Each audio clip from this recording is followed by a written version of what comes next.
Welcome back, everybody. Welcome back to the Canyon. Welcome back to this, a Junkview. A Junkview brought to you. I'm trying to mentally collate here. Belgium via AliExpress. Belgium via AliExpress. What are we looking at?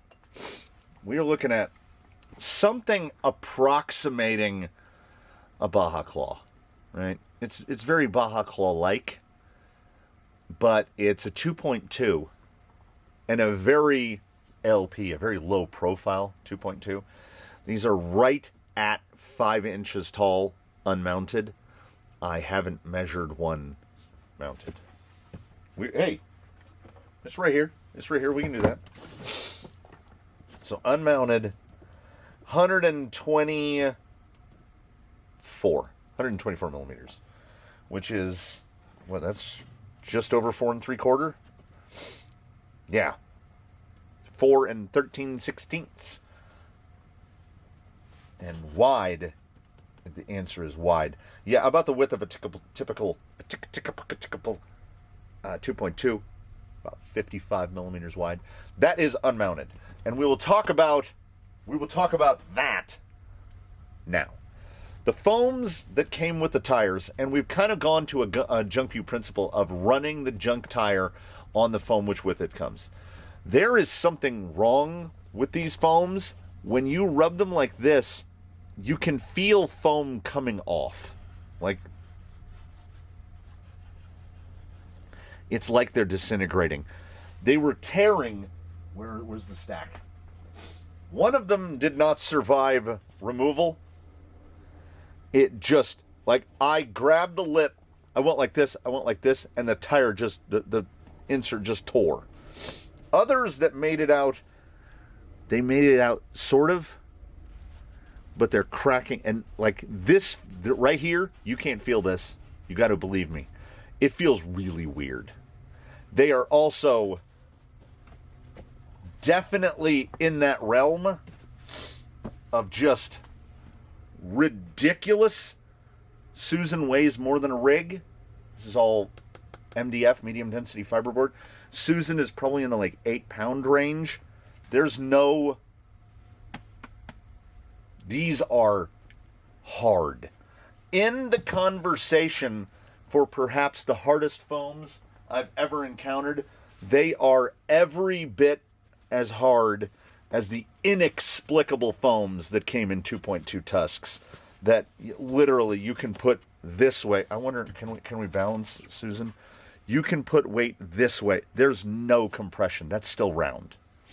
It's unbelievable how hard these are. These are every bit as close. And when feeling this tire in the hand, it feels like it might be able to do something. The rubber compound is not tacky, but it smells mostly like a tire. It smells similar to other tires. There's a little bit of that sweetness to it, which generally, to me, implies that there's some kind of compound involved. So we might see something. But these tires mounted on these feel like rubber rocks. Like you would shoot these at protesters. So we can't do it. We're not going to do it. Because I want to see something. So, sitting over on the rack, these are real, relevant, real deal Holyfield. These are Crawler Innovations, like comp cuts. And I don't explicitly know what these were made for, because they are a 2.2 and they fit perfectly. And I will point something else out before we try to cram a rim into this. These are not particularly fun to mount, and I will show you why here. But that insert, it's like it was made for these. Like it perfectly fills it out. This feels tremendous. So we might still get Junkviewed and these just spin. Oh, what I wanted to point out is there's an actual, like, there's a groove. There's a lip groove. And the edge of the beadlock ring goes into that. So when you mount these, should you have to mount these, First off, getting the ring in, because that double ring, the double beadlock lip, you gotta use body weight to get that thing in there. Then once it's centered, it never seems like the lip is dropping down because it wants that metal edge to fit into that groove. And I mean, it does. The others all mounted up what felt to be particularly solidly.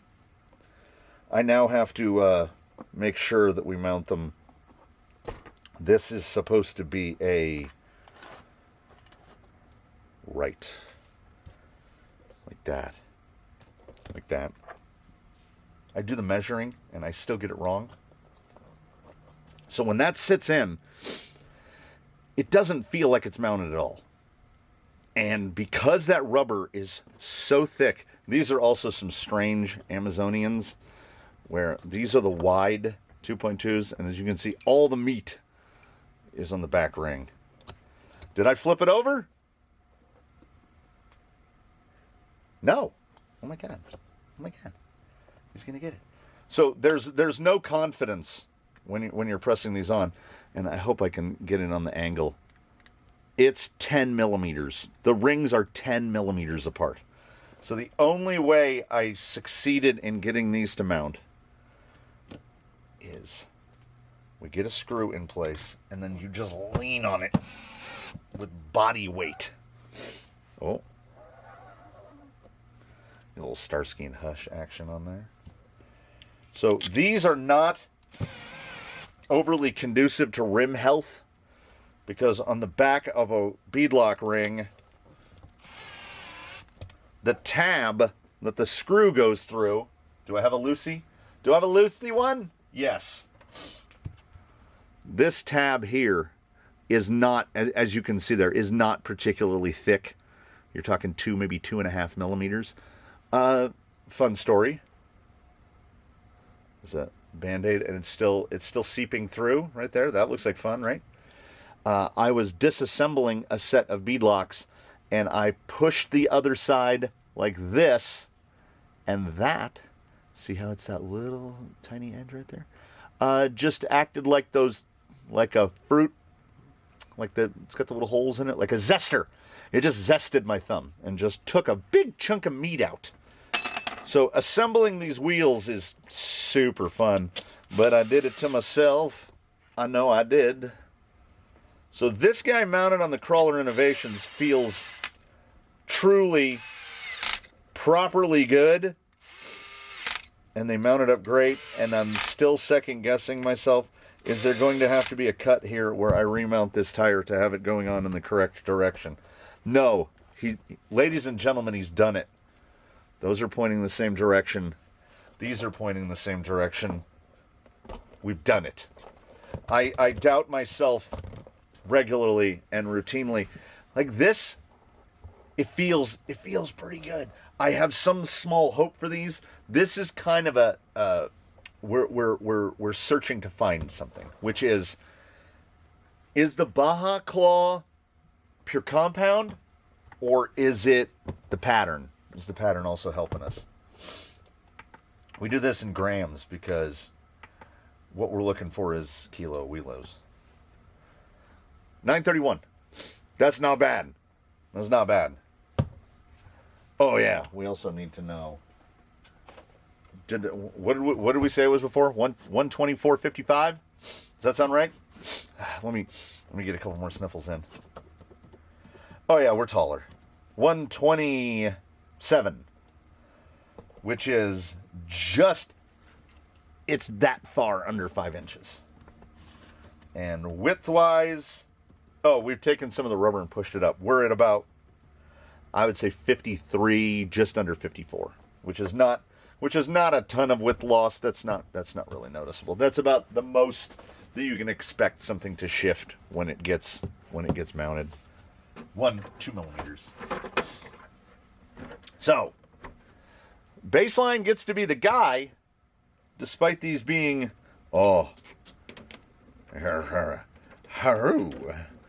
despite these being bigger than what he would ordinarily wear on his feet, because we don't have a dedicated dude here to test tires that are bigger than 475s. I guess we need that. I had a thought. I thunked a thought. So, to the regulars out there, what dost thou think about me picking up, like, say, a tucked body and then just cutting it and mounting it to his existing body holes so that we can give a little more of a fair shake to 5-inch tires? These are also technically 2.2s, or should someone else in the fleet get picked to test 5.0s? I love using Baseline because he is the baseline. He is the established baseline. We know what he's going to do. We know what he's capable of. So we're looking more at the tire. They don't look that ridiculous. They don't look any more ridiculous than those dudes you see driving around with like 41s on their street-going Tacoma.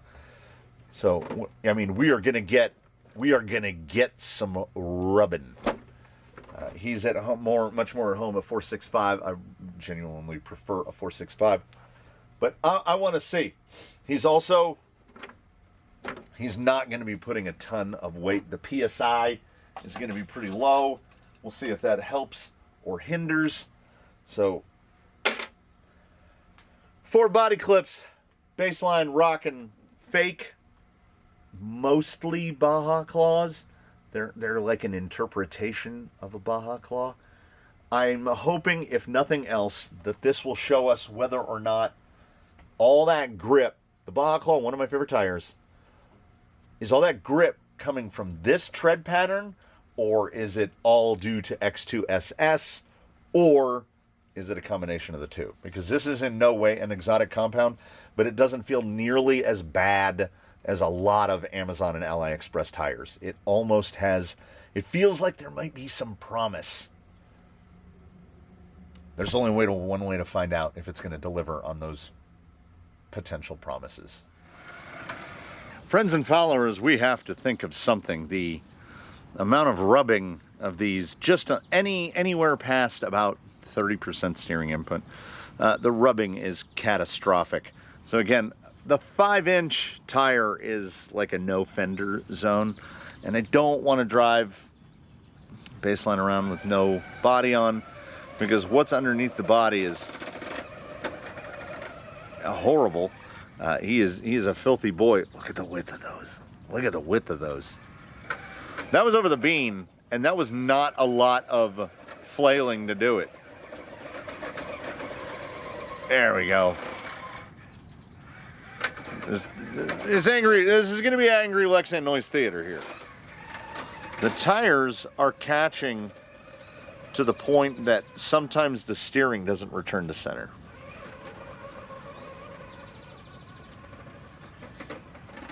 Stay right there. We'll cut it this way. They are very strange. Yes, we've got a ton of rubbing, to the point where I think it's impacting performance a little bit.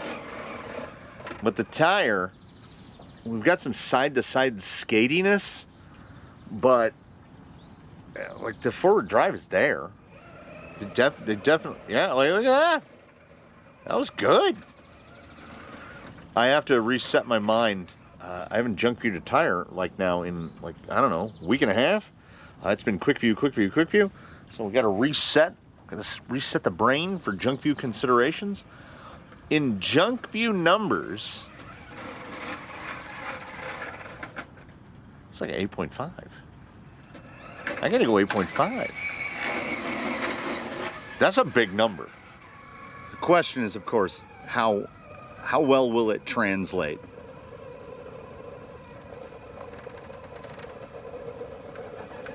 Do we have enough? Do we have enough?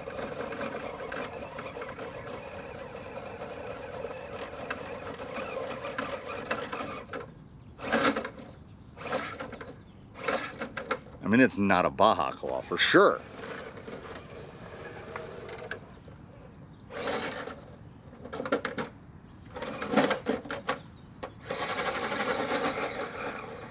Woo!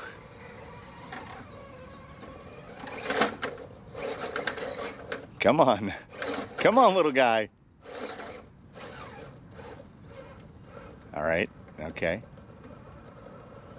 Okay. I'm going to stay to the right. But we got to find a spot to where we can A, get enough purchase, and B, get that rear tire out of that little... Okay.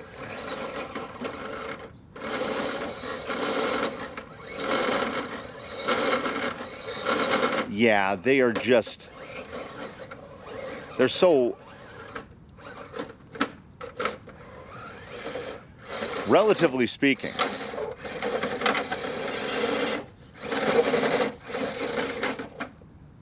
They're very hard.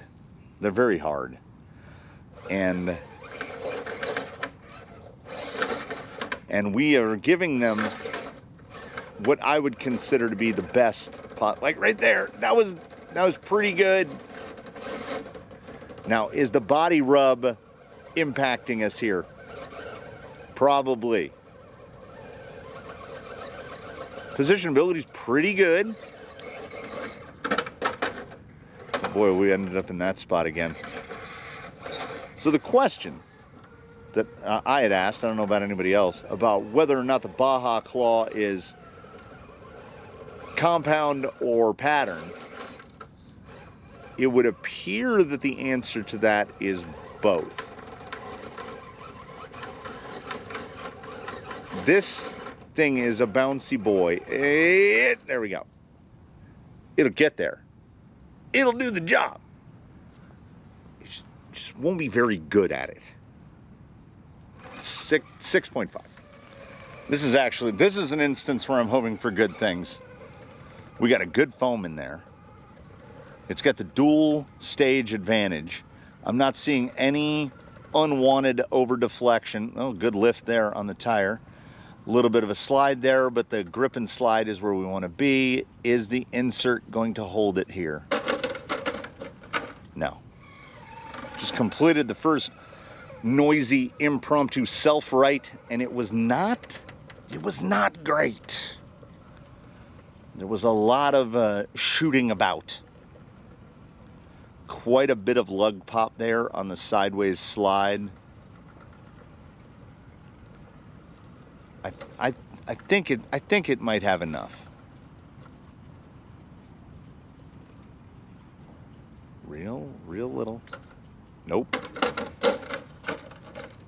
And you can see by his position there, for whatever reason, even at the fairly heavier weight here, it just lands upside down all the time. We'll give him one more go, another go. Like right through here, it feels great, and then just away it goes. I gotta give it a 6. I just had an internal debate over whether or not Junkviews go to the notch, and I feel like they do. I think they do. Oh. Is this an instance where a tire is too wide? All right. Oh, the cacophony. Let's try it again. So I need to be more over there to keep that tire off. Then we need to aim for the notch above the notch, right there. All right. And are we gonna hang? We're gonna spin a bit. I gotta give this a 7.5. That was legitimately okay. Because again, I can't seem to remember for more than 30 seconds at a time that there are inserts in these tires that cost probably double what the tires cost. We gonna get it? Oh no. Oh no. We're gonna get it? Right there.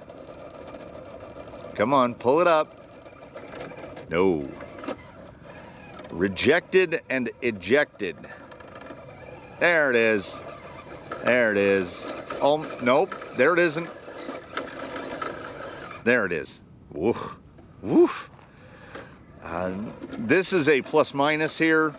We're going to go soft side.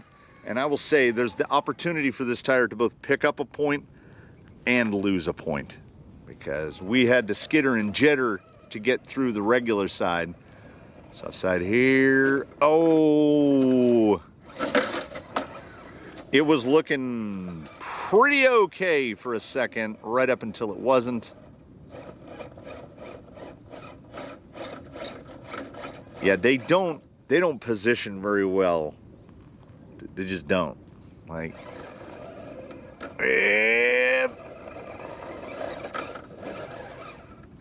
I'll give him back half a point for that. I'll give him back half a point for that.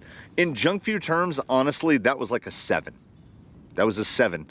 So I'm gonna give him a half a point for that. I'm gonna bump that way up, 7.5, taking into consideration the inserts. I mean, come on. With the factory inserts, based on the performance I'm seeing out of this tire, like, I don't know if we're gonna have enough. A little one at the easiest point now. How about this way? Hey, okay, that's not bad. It's not awful.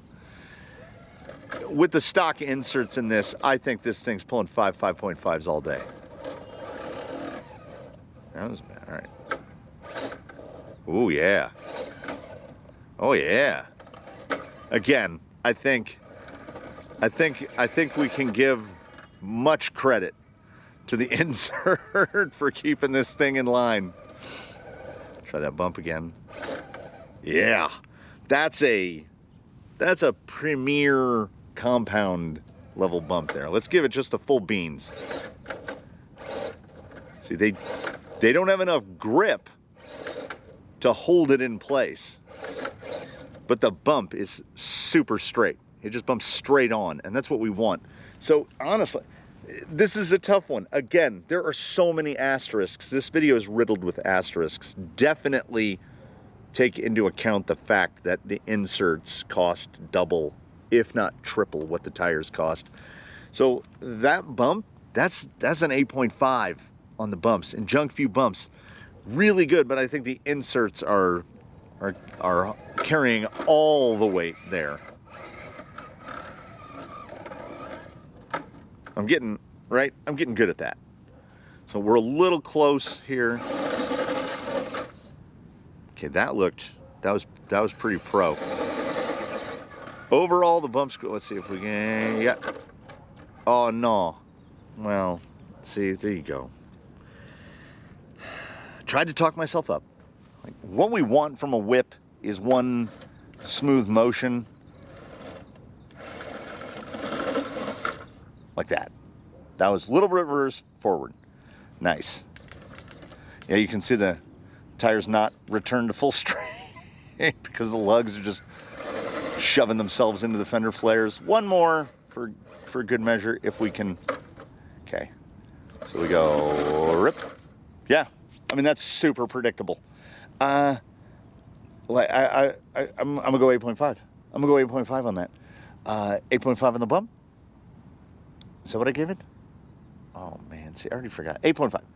That's what it is now. If it was an 8 before, it's an 8.5 now in retrospect. 8.5 on the bump, 8.5 on the self-right, and we're gonna give them a 7.5 due to an overall good performance at Daphne's third.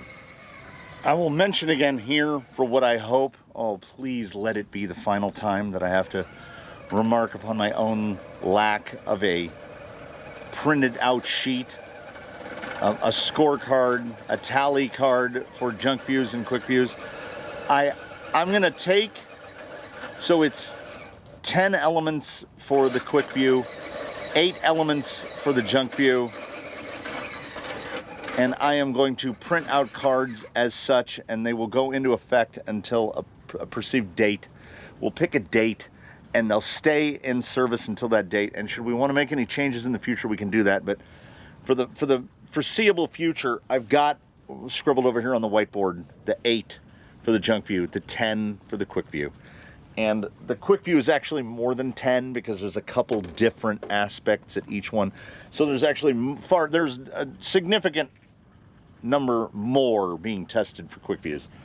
But in the 8 here, I completely forgot what I said for the notch. I don't remember if I said a 7 or a 7.5.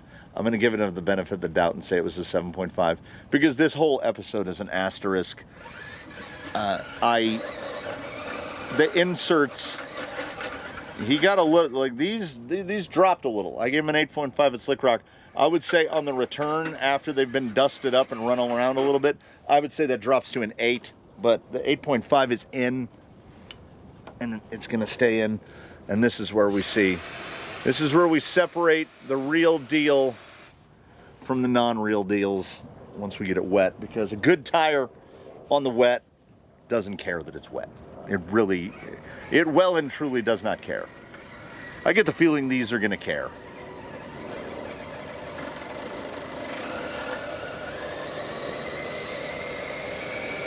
Can we go wide out?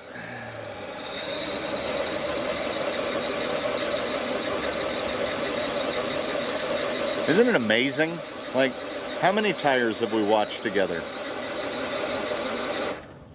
Oh, that was a bean catch for sure. There's kind of a shuttle spot where it just moves in right there. Ooh, that slide is a lot. Let's see if we can get another spot where we can hopelessly throttle up. It's trying. It's not a 5.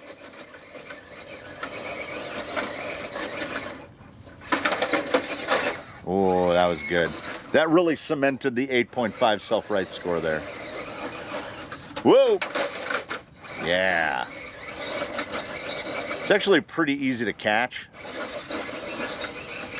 Hey, there we go, little buddy. I mean, it wasn't a hit of the bean, but it's not a 5. It's not a 5.5. It's not even a 6.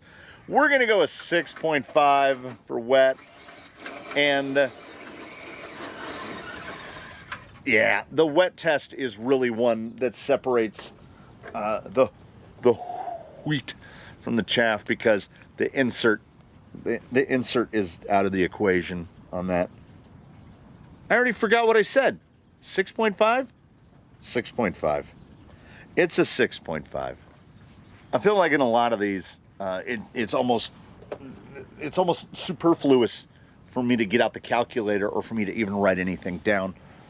The fake Baja Claws, or at least someone's approximation of the Baja Claw, fitted with very expensive Crawler Innovations inserts. 59.5, we divide that by 8, and it gives us 7.4 and change. It's a 7.4. And I, now in retrospect, I think that's absolutely fair, because it is a so-so tire. I don't generally recommend anything that scores below an 8 average. So 7.4 is not recommended. And again, all the festival of asterisks is what today has been. That performance was brought to you courtesy of very expensive foam inserts. So the tire itself is worse, but I think we did also answer another question. And I think I already pre-answered. So let's answer it again. We're outroing, we're Midwesting, let's answer it again. The Baja Claw is compound and pattern, because the pattern works pretty good, but if the compound is better, everything works better. So a 7.4 is not explicitly recommended, though I think these would probably clear relatively well. And I think, no, I can't even say it. I can't even do it. I was going to say it might be okay for like something for trailing, but who's trailing on a 5-inch tire? Like say you've got a TRX4 high trail. You're not taking canyon trails off to put these on. That would be kabonkers. Don't do that.